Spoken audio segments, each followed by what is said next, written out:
Hi, welcome back to another 90 Day Fiancé recap. Let's talk before the 90 days, season 7, episode 9. So remember in the last episode, Vanya could not get a hold of Bojo? Well, she finally does. And did you guys catch where he said he was backing off a little because he wasn't sure about her? He like doesn't want to dive in without knowing for sure that she's the one. But that was a little confusing because he spent the entire time telling his mom how special she was and how much he cared for her and liked her. So the math ain't mathin'. What is going on? I was nervous, hiding the stuff that I'm jobless, and then, will she be disappointed? So I was consciously and subconsciously moving a little bit away from her. Also, by the way, I hate when people do this. When you're talking in a situationship with someone and, I don't know, for some reason, they feel like they need to back off suddenly and then they just slowly block you out. Don't do that. Just tell them. Be a big boy or girl and let them know that, I don't know, maybe you found someone else or you're not sure where this is going. You don't know how you feel. Don't just on your own give them mixed signals and then just back off without telling them, okay, you know what? Maybe I'm projecting. She finally landed in Croatia and she meets Bojo, and the way he greeted her was incredible. He was just like a little kid screaming Vanya! It was so cute. They were so happy. They hugged, they embraced, but there was no kiss. And she's like, okay, maybe he moves a little bit slower, but I'll let him take his time. Vanya! Long time coming. Yes, how are you? Oh my God. Don't let go. They go to a cooking class and then they talk to all their classmates after, and they ask about Vanya and Bojo's relationship. And he tells them, oh, we're just good friends. Was it a joke or was it not? We couldn't tell because he wasn't laughing or he didn't indicate that he was joking. Oh, we are just nice friends. No, we're not. Why would I be coming all the way from Orlando here for a friend? It didn't land at all. And then a minute or two later, he's like, I'm joking. We're married. Huh? I'm kidding. We are married. My ring is in the car. I'm totally confused. The vibes were awkward. She didn't really want to address the joke because she had just gotten there. She didn't want to ruin any of the already awkward vibes. And then after the cooking class, they go to her Airbnb that she rented out for 3 weeks. And the place is ginormous. It is huge. There is so much room that he and his mother and the mother's friend could all stay there. Because I said that we are just friends. But I think it's fair standpoint. I also don't want to make huge step into the dark, not knowing if there is romantic chemistry there. Okay, so again, he's saying in his interview that he's not really joking because they are good friends and he doesn't want to jump into the dark. What? Then why did you tell your mom that she's a very, very special girl and you want things to work out? Is it really because you were so afraid of telling her that you don't have a job? Then maybe you should have told her before she went to Croatia. Or does he still love his ex? So they're in her rental and she gives him some gifts like the cookies, and he's so happy. He loves the cookies. And then it's time to decide what they're going to do for bed. And she's obviously kind of hoping that he would stay. And she's like, well, this sofa is so big so you can stay here. I mean, the sofa is huge. It is ginormous, okay? And he goes, oh, thank you. Thank you so much, Vanya, but I'm tired. I'm going to go home. Really? So not enough gifts to stay at the apartment tonight. I didn't bribe you enough. Is that what it is? Thank you so much. Thank you so much. I appreciate it. All right. Bye. Good night. See you tomorrow. Thank you. Ciao, ciao. Bye. Ooh, that's rough. I mean, that is rough. I would really feel a little disheartened. I mean, we don't have to do anything, but you don't want to sleep here? Just get a little cuddle, get a little hugs, maybe a smooch. We don't have to smooch. We actually don't even have to do anything. We can stay up all night talking and laughing and shooting the shit and having a great time. But he said no.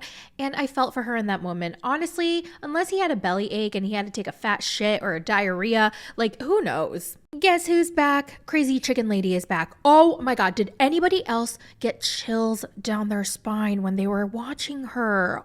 She literally spiraled. I am legitimately scared of her, and I think she is a danger to everybody around her. And I am so glad that the TV producers saw this. They clocked her crazy ass and they said, you are not coming to the tell-all. I don't know all the details, but basically the producers were like, you're not invited to the tell-all. You can stay home. So I never thought we'd see her again, but here we are. Yeah, we see her again and she's crying in her hotel room. It's very dark and the producers and the editors decided to play some sad, somber music in the background to, I don't know, maybe make us feel bad for her. Are you freaking kidding me? She's talking about how every single guy has traumatized her and dumped her and just left her ass. I mean, no wonder. No freaking wonder. Okay. So I didn't really appreciate the sad music in the background. I was like, no, I'm not falling for this BS. I don't feel bad for her one bit. You want to know why? Because she's a because she's a raging, psychotic, racist biatch. Yeah, I said what I said. If you're not familiar, she has been ranting on Instagram, talking so much crap about him, saying that his soul is darker than his skin. Are you freaking... Lady, you need to go to a psych ward. Now back at Tiitties, they all look a little traumatized. I feel like that would be an understatement. Brother-in-law is like, bro, are y'all done for good? Or do I have to sleep with one eye open? You know, we love you so much. What I want to know is this. Why would you want to pull yourself through all this? What actually? Because I'm not sure I'm getting it. She told me about her previous relationship that we are toxic, that she was mistreated, that nobody has ever respected nor loved her nor cared about her. So I promised her that I will always be there for her. Yes, be there for her.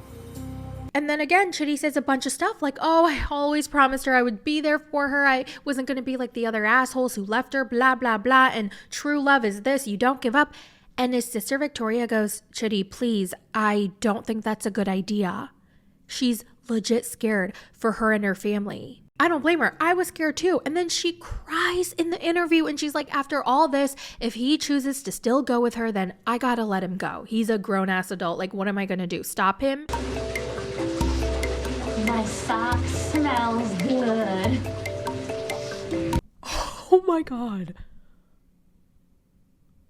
Oh my God. I'm so scared. What the hell is wrong with her? It's day 3 of the crazy chicken lady begging Chitty to come to her hotel so they can talk it out, but he won't.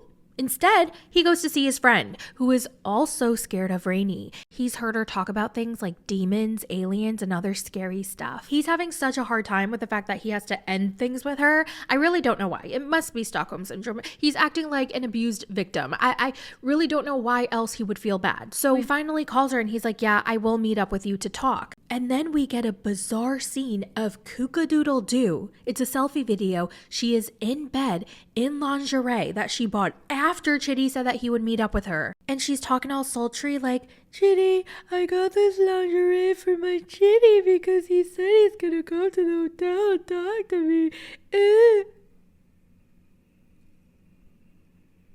How do you like my outfit that I bought earlier?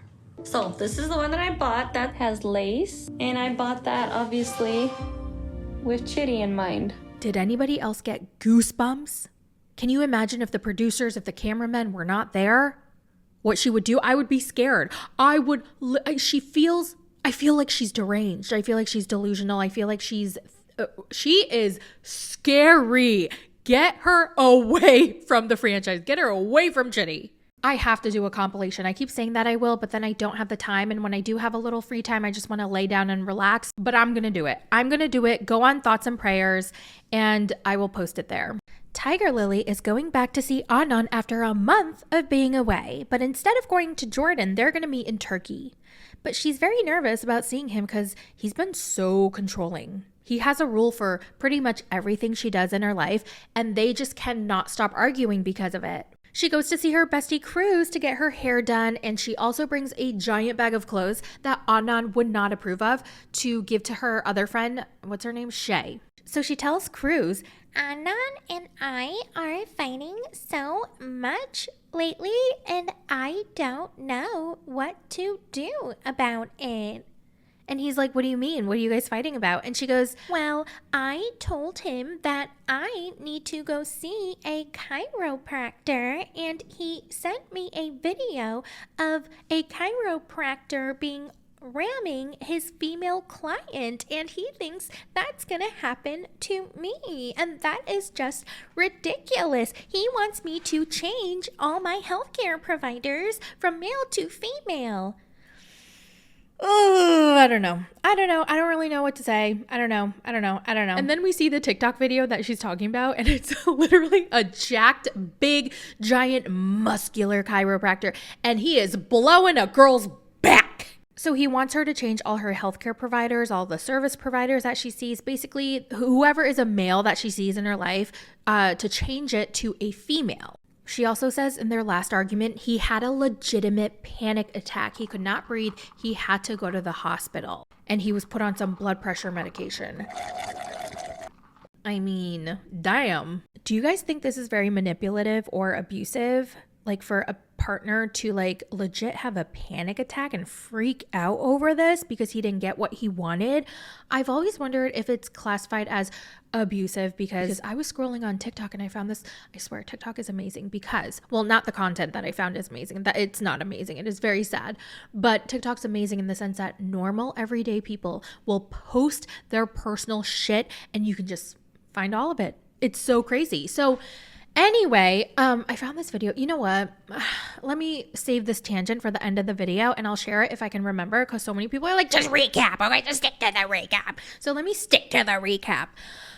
All right. So apparently during this trip, they're going to try to have a baby and there's no way this is real. Like I call bullshit. This cannot be real. She is not actually thinking about having a baby, is she? So it's the day of her trip. She finally flies out. And then apparently during a layaway, or maybe she's transferring flights or whatever, she was scrolling on Instagram or TikTok or whatever to pass the time. And then she finds a video of Anan. He's shirtless in a steamy shower. And it's like a slow-mo video, a thirst trap, if you will. So she DM'd him and she was like, delete this video, Anan. It's disrespectful. And he goes, it's okay. I'm a man. I don't need to. And she goes, but you do this to me all the time. And he goes, whatever, I'm a man. By the way, I've noticed that people have been saying that the men have to follow the rules too. Like the men have to be respectful of their marriage and their wives. So in this case, Anan is being very disrespectful and he should not be doing that. When regularly going to chiropractor, touching my wife's body, I feel sick. Like I red and blood in my eyes because I am so upset, I'm so mad and so angry. I'm going to hospital. Matilda. She leaves Niles at the bar to go home. She is freaking out. She's crying. I felt kind of bad for her. She felt duped. He really should have told her before. Like, how are you going to lead her on like that up until the very last minute? Now, I understand he is on the spectrum and he has to mask and it was very hard for him. But so I'm not blaming him, but it is what it is. He did lead her on. I can't believe he tried to tell her in the car that she was kind of making it up. I was like, damn, Niles. You can't do that.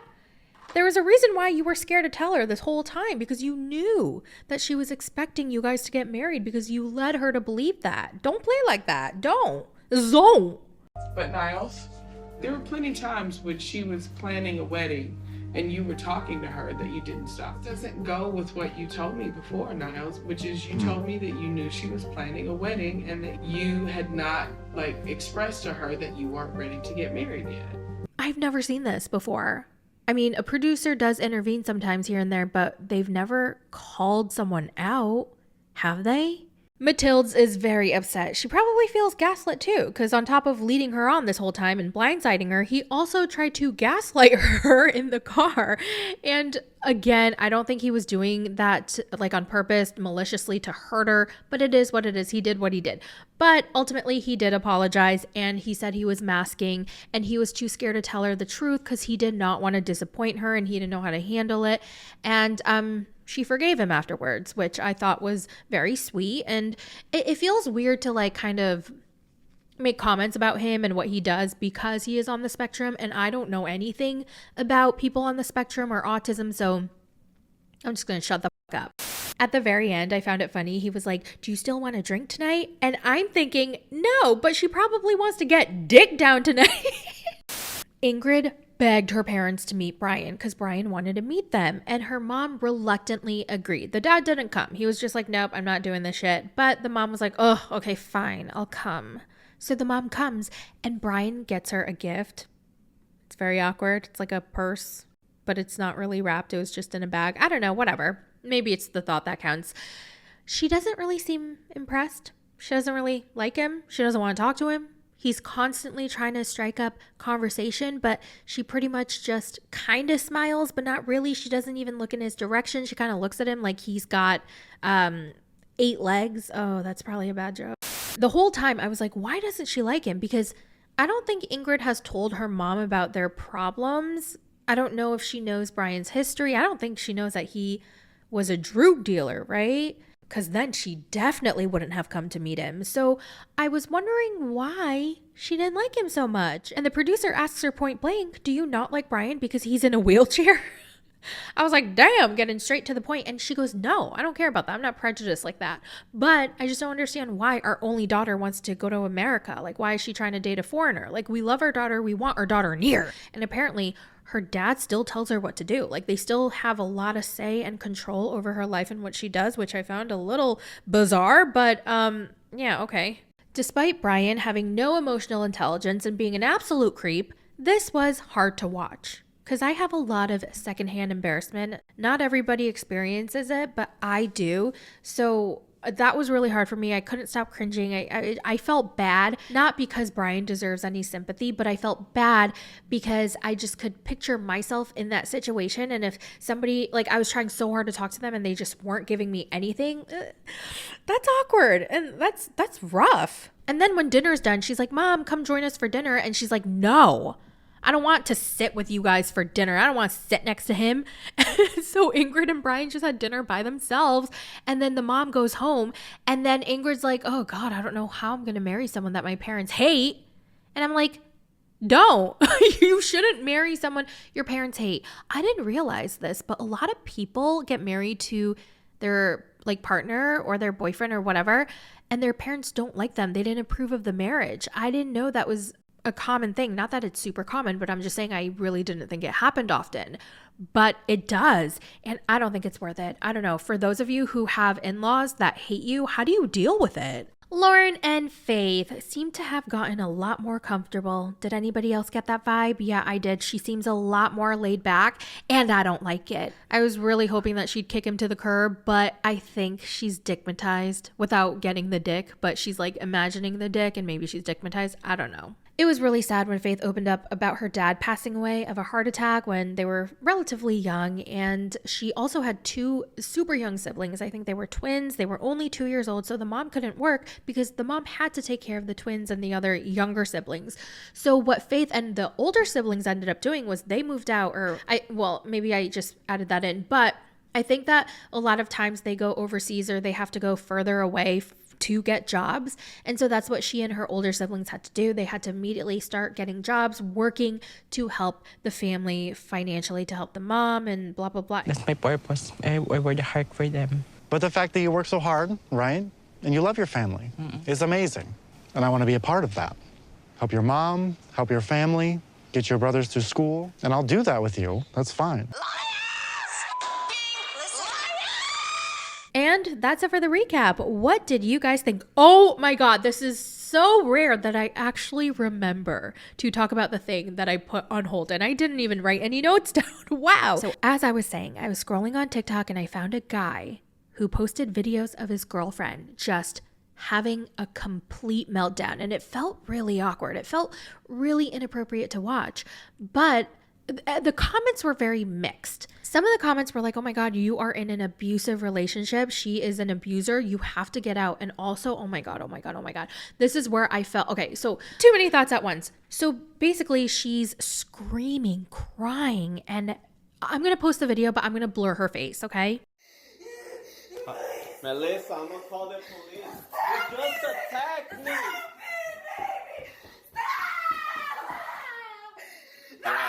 Yeah. Touch me. Stop.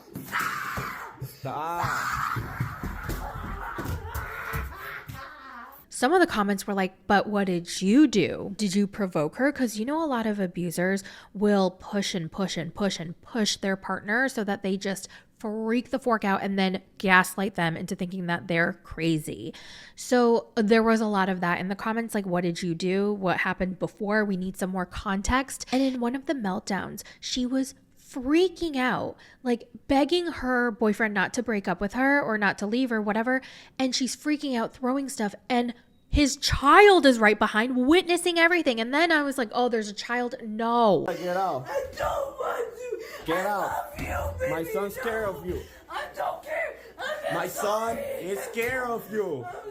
Get the child out. Oh, it just really upsets me when children are involved and they have to witness these things. Well, that's it for the recap. Thank you guys so much for watching. And what I'm going to do is I actually recap the last episode of Real Housewives of OC. And I kind of talked about it. It's not like a deep dive. I'm not talking about the history. And if you guys don't watch The Housewives, you're going to have no idea what I'm talking about. So that video is not for you. But I'm actually going to insert that part in this video in the end, because I don't really know when to post it. I already posted it on my podcast last week, right after it aired. So by the way, if you want to listen to me yap in audio form, go to 90 Day Thoughts. I'm actually thinking of changing my podcast name because I kind of want to talk about some more things like that aren't just 90 days. So I don't know if you guys have any podcast name ideas that I should change it to, let me know in the comments. And I'd appreciate that. Maybe if there's something that I really like, I'll change it to that. So 90 Day Fiancé recap is over. And now I'm going to go into the last episode of The Real Housewives of OC. Bye.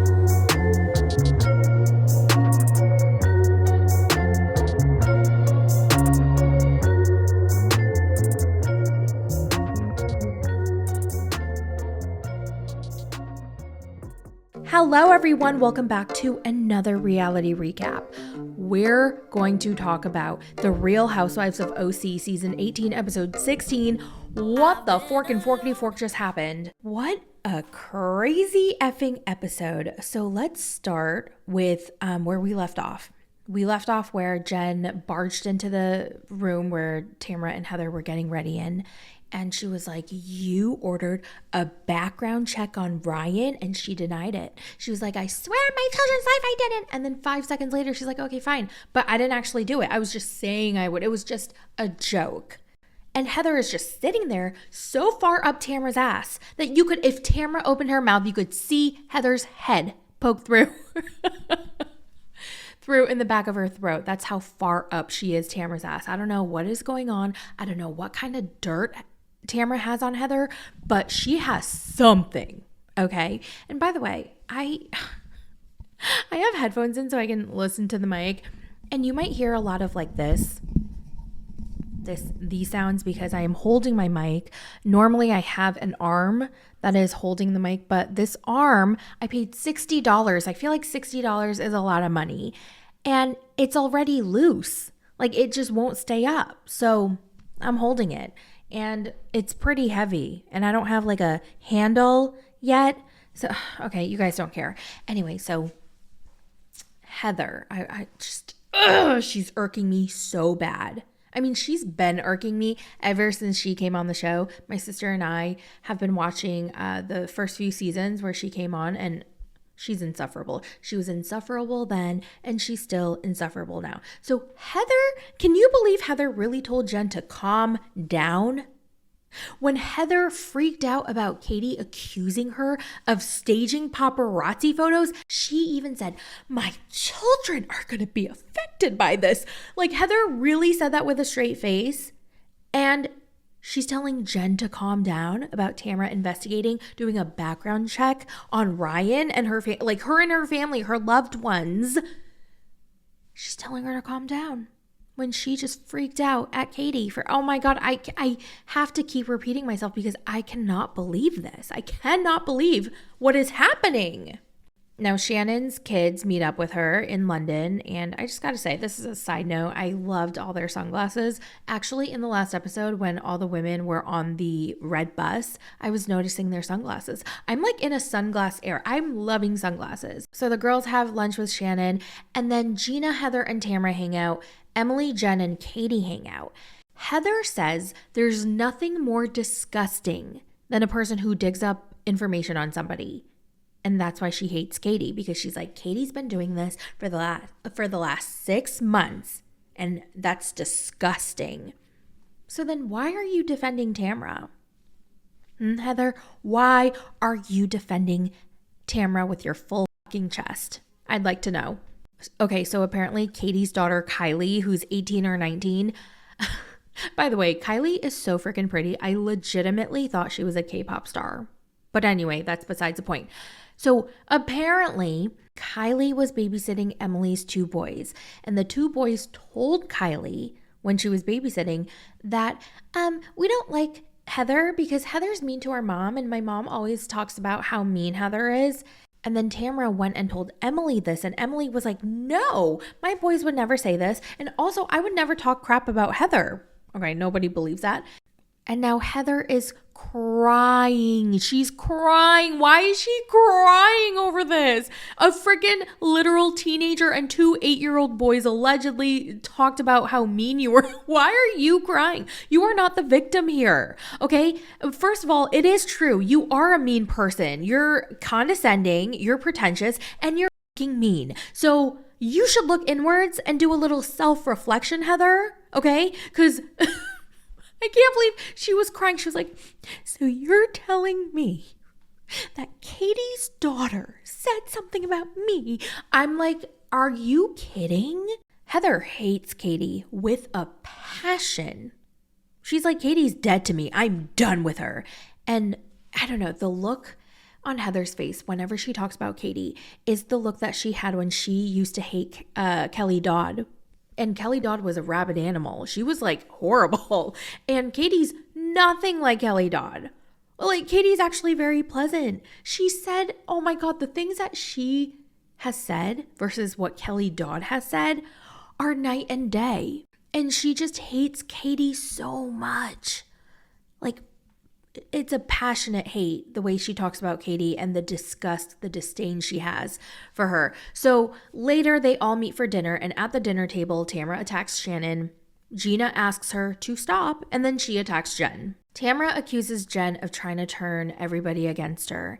And I just love Jen's new voice. I know we all do. We all are living for Jen. We see Jen and Katie hanging out and talking about everything that had just happened. And I really love this friendship. I feel like Katie is a very good and true friend to Jen, just kind of like how Gina and Emily were. I don't know how, like, yeah, they're pretty good friends now. I know that Gina and Emily just kind of like, they kind of grew apart one season, but now they're back to normal. I've just really been enjoying Jen and Katie's friendship. Now Shannon is with Emily and Gina, and she's thanking them for having her back. And then Heather tells Tamara to apologize to Jen. She's like giving her some advice, some friendly advice. Like, she probably understands how bad Tamara looks, and she's trying to help her. Then they talk shit about Katie. They both hate Katie. Then Tamara says that Shannon reached out to a lawyer last season before the reunion because she wanted to dig up some dirt on Gina to expose at the reunion. And supposedly, apparently, Shannon contacted Taylor's husband, who is a lawyer. Did I already say that? I'm sorry. It's really late. It's almost 1 a.m.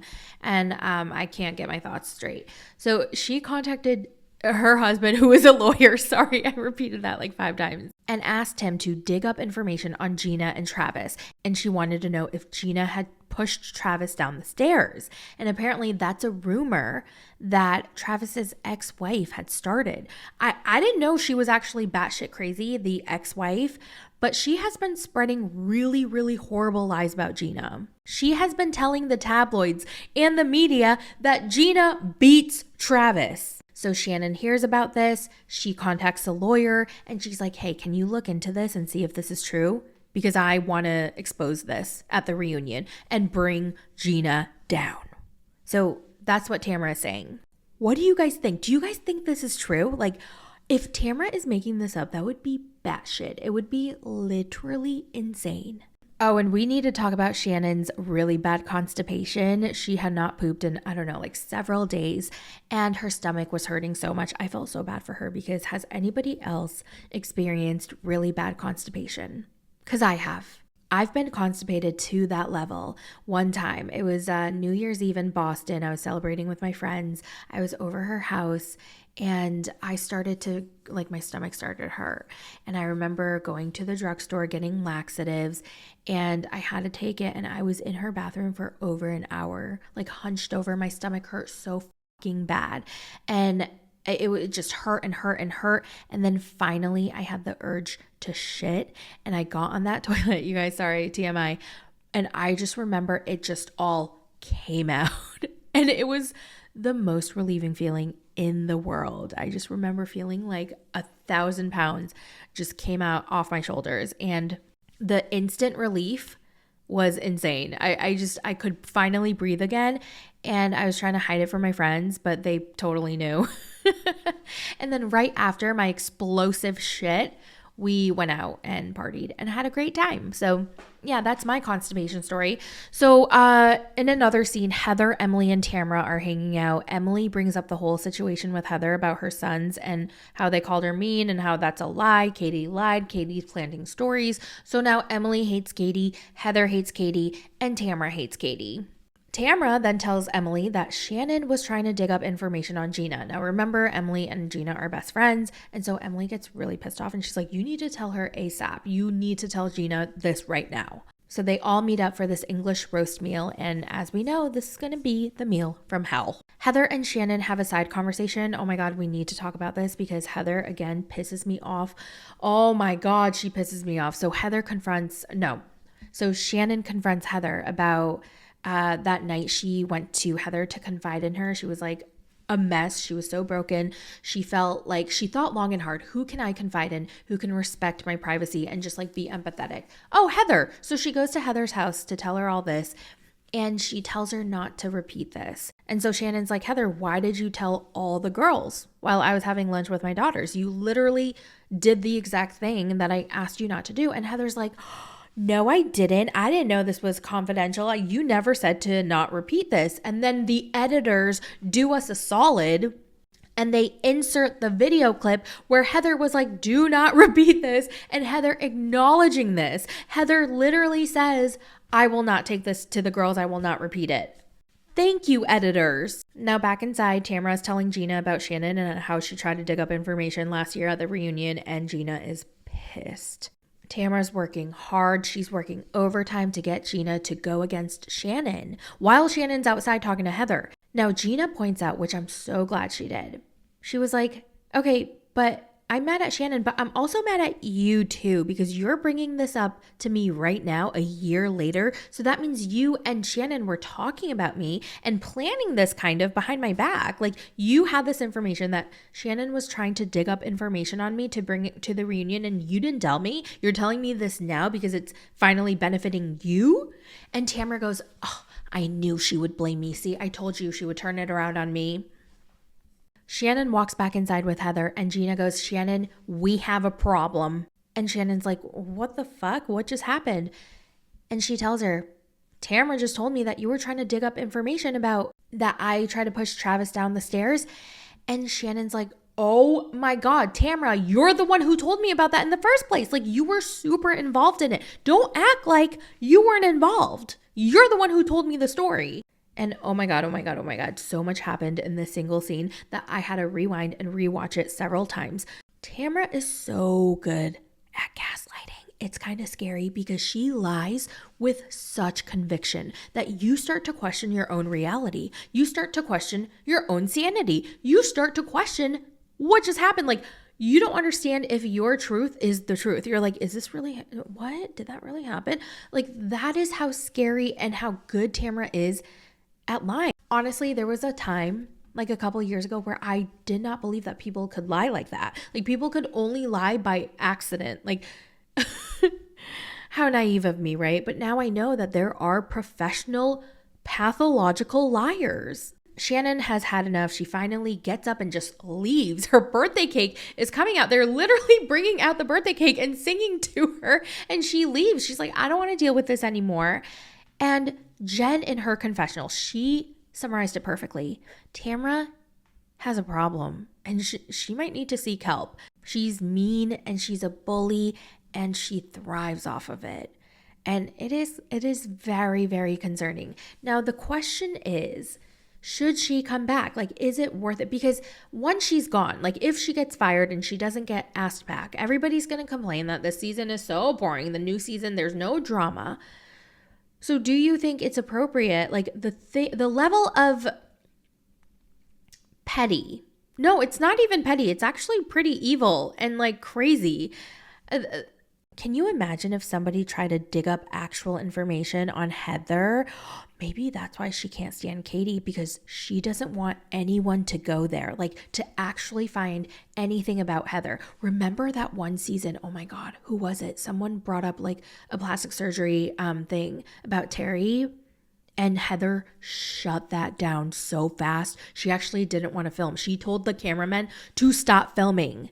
And that same Heather Dubrow told Jen to calm down, knowing that Tamara tried to do a background check on Ryan. Are you fucking insane? Yeah, she's insane.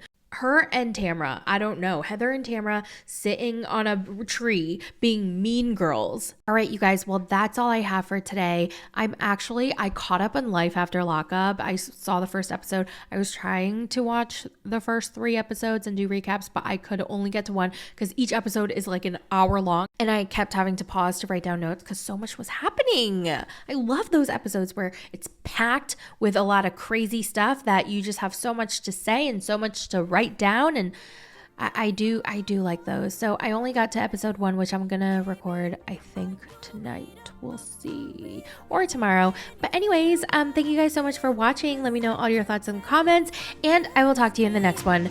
Bye.